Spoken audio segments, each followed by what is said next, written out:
My name is Maddie, I'm 25 years old, and I just gave birth to a beautiful baby girl. Although I'm grateful and extremely blessed to be in this position, there was a point in time throughout my pregnancy that was very difficult to endure. Let me tell you about the tumultuous relationship I had with my mother-in-law, Octavia. It seemed like every interaction between us was filled with tension and hostility. The situation only worsened when my husband, Kieran, had to work abroad for a few months, leaving me alone to deal with Octavia's constant presence. At this time, I was 6 months pregnant, and I was particularly hormonal. I was emotional and cranky. In other words, this was the worst possible time for Kieran to not be home with me. But alas, he had to leave for a couple of months on a business excursion. "It's only going to be 2 months. I'll be back in time for the birth, babe. Don't worry," Kieran assured me. But I couldn't shake off my concerns. "But I'll miss you," I replied. "I know, baby, but I promise you everything will be fine," he reassured me. "But I'll be emotional and hungry and cranky, and you need to be here to help me," I protested. "I know, my love. I'm so sorry. I'll do my best to get back to you as soon as possible, okay?" Kieran promised. "Okay," I sighed reluctantly. "And I'm also going to tell my mom to come and live in the house so that she can take care of you," Kieran added.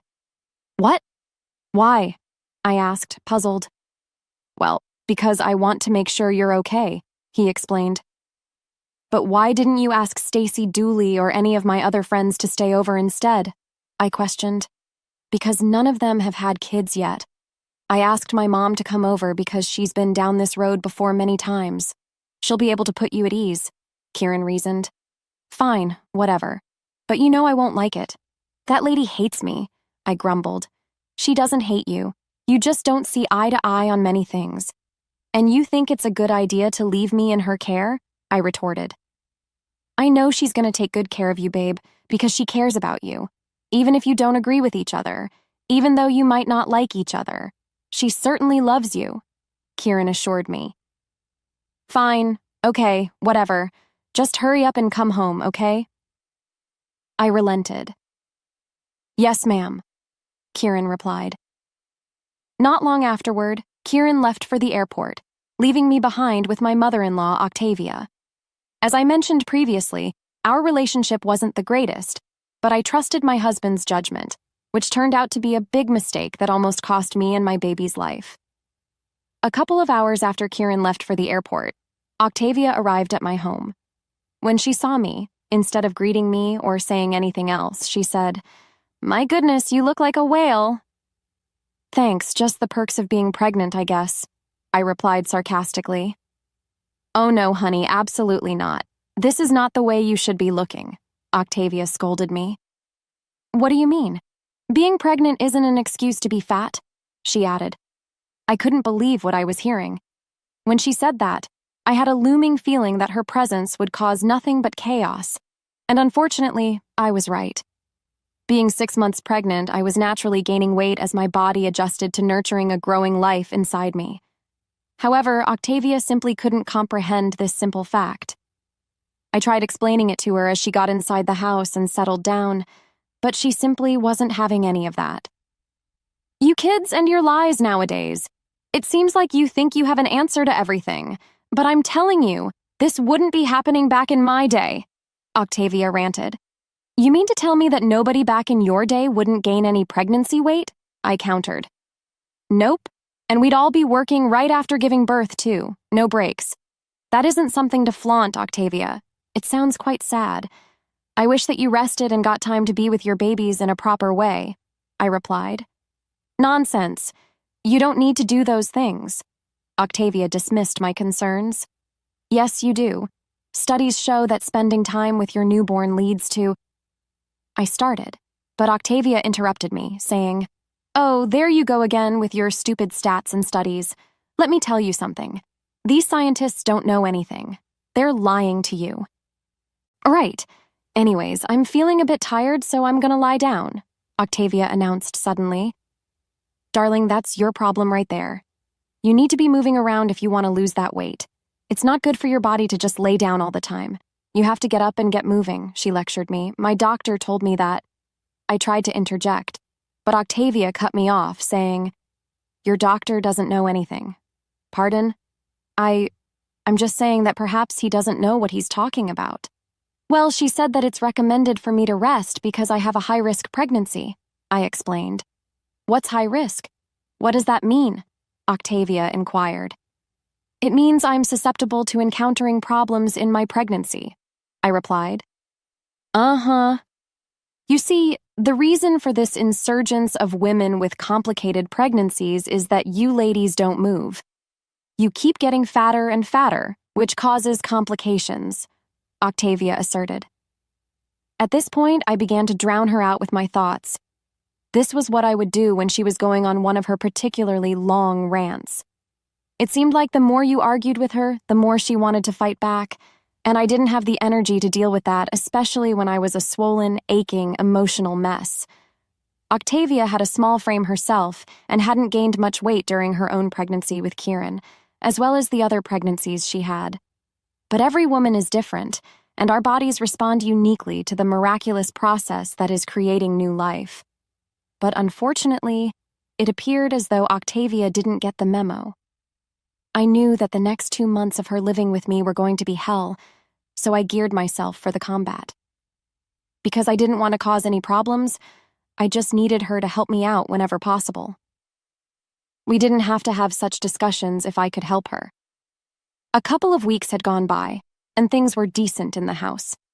I did my best to engage with her as little as possible, dismissing her attempts to preach to me about the latest health fad or trend that was circulating her conspiracy theory circles.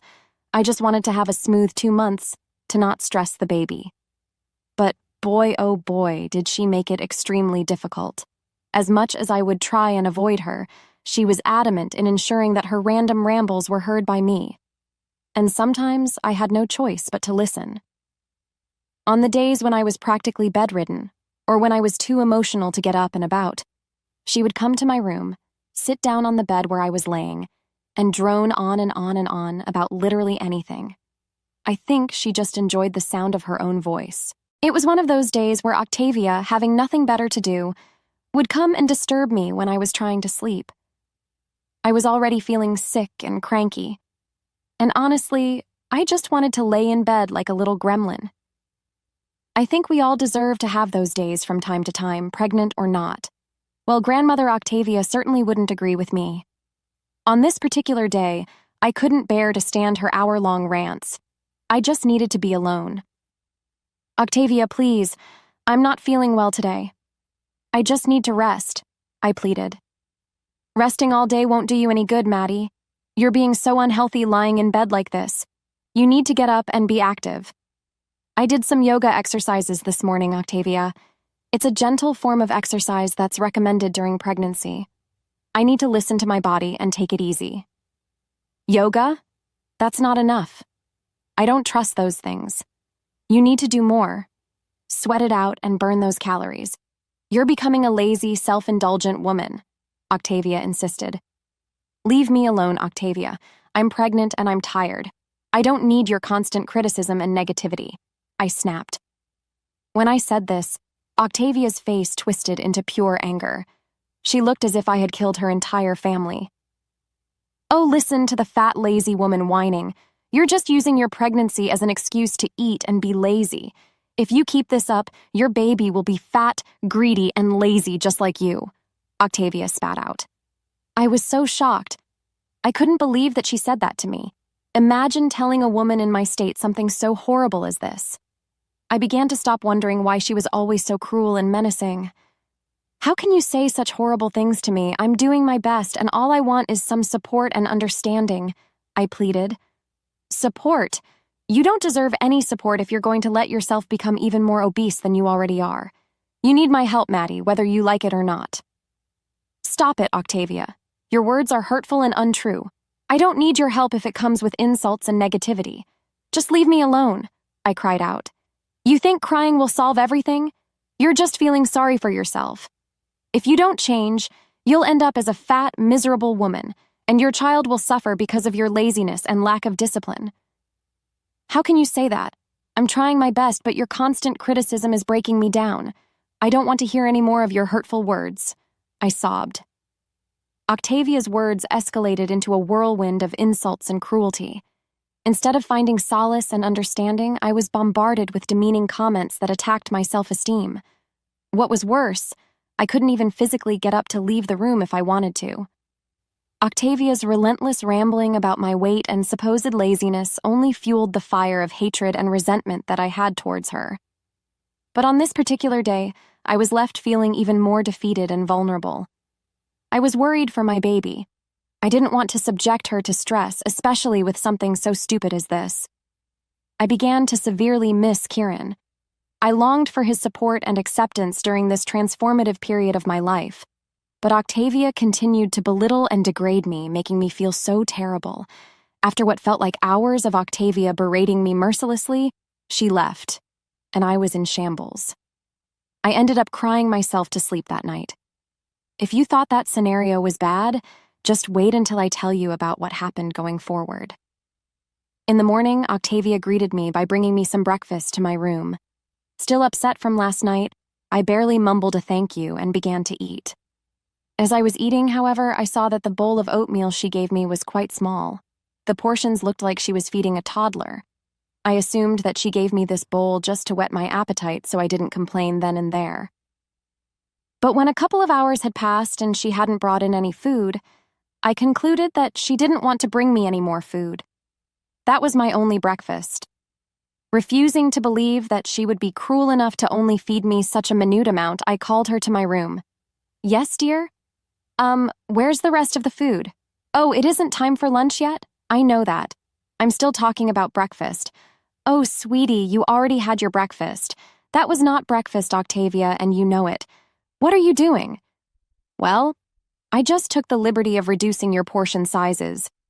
"Why? How many times do I have to say it? You're fat, Maddie, and you need to lose weight. First of all, you are in my house, so I'll see to it that you lower your tone when you speak to me. Secondly, nobody told you to reduce my portion sizes. I'm starving. Please, can you get me some more food?" "No, absolutely not. Excuse me. You might hate me for now, but trust me, you'll thank me in the future." "Octavia, listen to me very carefully. No, you're the one who needs to listen to me. Kieran put me in charge here. He did no such thing. Your job was to help me, but all you've done is cause me pain. How could you say something so rude to me after everything I've done for you? What exactly have you done for me, Octavia? What have you done for me other than making me miserable?" Octavia went into one of her angry rants. She was shouting at me and calling me all sorts of hurtful things. But little did she know I just went underneath the covers, put in my AirPods, and drowned her out with some music. I wasn't going to let her evil nature tear me down, but she needed to know that she was wrong for how she was treating me. After 5 minutes or so, she yanked the blankets to reveal me not listening to her, and this sent her into an even deeper, rage-filled rant about how I'm spoiled, and that I have no respect for her, which was very true. It was official. This woman had gone crazy. Octavia's controlling behavior reached a new level of absurdity. She told me that from that day forward, she was going to restrict my food intake, essentially starving me in the name of maintaining a certain physique. She claimed that it was for the sake of my health and the well-being of the baby, but her actions reeked of cruelty and disdain.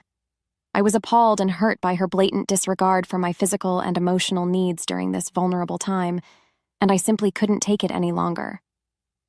When Octavia left the room, I called my husband. I had been refraining from calling him and complaining about his mother because I didn't want to stress him out, but I decided that for the sake of our baby, he needed to know about his mother's misdeeds. "Hey, babe. Hey, babe."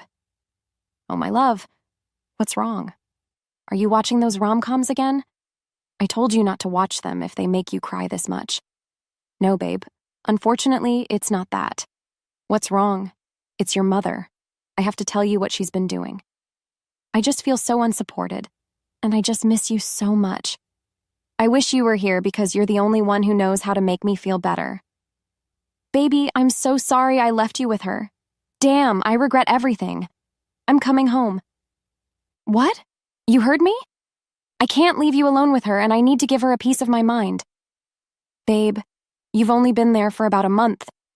If you'd had told me everything that went down from the day I left, I would have told them to turn the plane around. Kieran, I'm so sorry. Sorry for what? There's nothing you need to apologize for. If anything, I'm sorry. I should have done what you said and gotten one of your friends to stay with you. I'm coming home, babe. Okay, you just hang in tight until I get home. I love you, and please do everything you can to eat. Order in if you need to, okay? Love you too. And with that, my loving husband was on his way home to me. I was elated, but I was mostly relieved to know that I wouldn't have to live with that woman any longer. I tried my best to avoid talking to Octavia when she attempted to try her lengthy and boring conversations, but I would always pretend I was fast asleep. When she went to run errands, I got up and managed to prepare a meal for myself. I was so glad that things were looking up for me and my baby, and that we'd no longer be stressed out by the evil Octavia. The next day, Kieran arrived home and I greeted him at the door. Where is she? She's in the kitchen. Kieran, what are you doing at home so soon? Why have you been treating my wife like this? What's wrong with you, Ma? She's pregnant. What? What are you talking about? You know exactly what I'm talking about. Maddie told me how you've been abusing her for the past month. Well, I haven't been abusing her, as she's trying to insinuate. I've just been giving her friendly advice. You call calling me greedy, lazy, and all those other horrid things you said friendly advice? You're sick. How dare you speak to me that way, Kieran? You're gonna let her speak to me that way? Yep. She's carrying my child. She's carrying my child. She's entitled to whatever she wants, whenever she wants it, without so much as a sigh. I made a grave mistake in trusting her in your care. Get out. What? You heard me? Get out of my house. Since you want to be so toxic, even going as far as trying to starve my pregnant wife, you don't need to be here. You don't need to be anywhere near this family. When this baby is born, you're not going to be there, Kieran. How could you?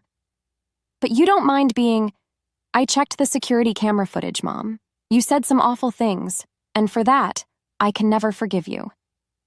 After Octavia was kicked out of the house, her reign of control and cruelty was finally put to an end. Kieran remained steadfast in his promise to shield me from Octavia's harmful presence. He recognized the importance of creating a safe and nurturing environment for our unborn children. With his unwavering support and protection, I felt a renewed sense of hope and strength as the day of our baby's arrival approached. Octavia's desperation reached new heights. Ignoring our clear boundaries, she attempted to barge into the delivery room uninvited. But Kieran stood tall, fiercely defending our space and ensuring our peace of mind. He swiftly caused security to remove her from the premises, allowing us to focus on the precious and transformative moments of welcoming our little girl into the world. Since their birth, Octavia has persistently tried to reach out to us, desperately trying to regain a foothold in our lives. However, we have chosen to maintain our distance, recognizing the harm she brings and prioritizing the well-being of our family. The joy and relief I felt as I held our healthy baby in my arms were immeasurable. I was overwhelmed with gratitude for Kieran, my pillar of strength and unwavering support. Together, we created a loving and nurturing environment where our young family could flourish. As I looked into the innocent eyes of our baby girl, I vowed to protect her fiercely, just as Kieran had protected me. The toxicity that Octavia had imposed on our lives was now a distant memory, replaced by the joy and love that radiated within our home. With each passing day, we embraced the beauty of parenthood, cherishing the precious moments and celebrating the milestones of our little one's life. Our bond as a family grew stronger, and our home was filled with warmth, laughter, and endless possibilities. The journey had not been easy, but we had emerged stronger and more united. Octavia's presence served as a reminder of the strength we possessed, the love we shared, and the unbreakable bond that held us together. In the end, we chose to surround ourselves only with positivity, love, and those who truly uplifted us. Our focus remained on nurturing our child, creating a safe and nurturing environment, and embracing the joy and wonder that parenthood brought. I felt blessed to have Kieran by my side, supporting and protecting us through every twist and turn. Together, we embarked on this beautiful journey, ready to embrace all the adventures and joys that lay ahead.